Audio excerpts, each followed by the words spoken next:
জানো তো তোমরা, মাঝে মাঝে এটা মনে হয় যে নর্থ বেঙ্গলে থাকাটা এখন সত্যিই একটা ব্লেসিং এর মতো। নর্থ বেঙ্গলের ওয়েদারের কথা আর কি বলবো। একদিন যদি খুব বেশি রৌদ্র দিয়ে দিল, দেখবে হয়তো পরের দিনই বৃষ্টি হচ্ছে বা সেদিন বিকেলেই বৃষ্টি হচ্ছে।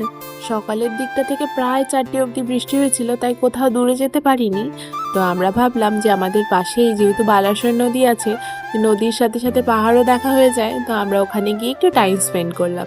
এই মোটামুটি 15 মিনিটের মধ্যে আমরা পৌঁছে গেছি, আর জলে পা ভিজিয়ে যে এত ভালো লাগছে কি বলবো তোমাদের ফিলিংটা। তারপর এইটা দেখো, আমার শ্যুট করা একটা ভিডিও, আমার এত ভালো লেগেছিল, আমার খুব পছন্দ হয়েছে ভিডিওটা, তাই আপনাদের সাথে শেয়ার করলাম। আশা করবো আপনাদেরও ভালো লাগবে।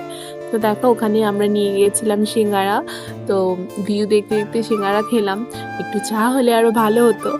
আমরা তো ওখানে গিয়ে ভাবছিলাম আমরাই শুধু বোধহয় একাই, কিন্তু না, ওখানে আরও একটা ফ্যামিলি ছিল, দুটো বাচ্চা নিয়ে এসেছিল, ওরাও ওদের বাচ্চাগুলো বেশ জলে স্নান করছিল।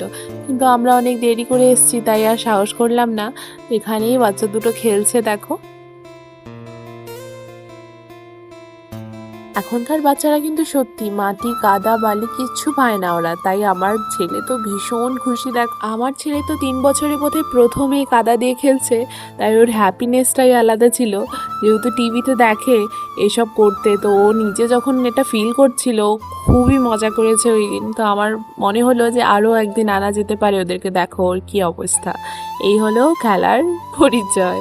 তো তারপর কি আর, ওকে ভালো করে ক্লিন করে আমরা বাড়ি চলে যাব এখন। আমার এই ছোট্ট নতুন ব্লগটা তোমাদেরকে কেমন লাগলো অবশ্যই কিন্তু জানাবে।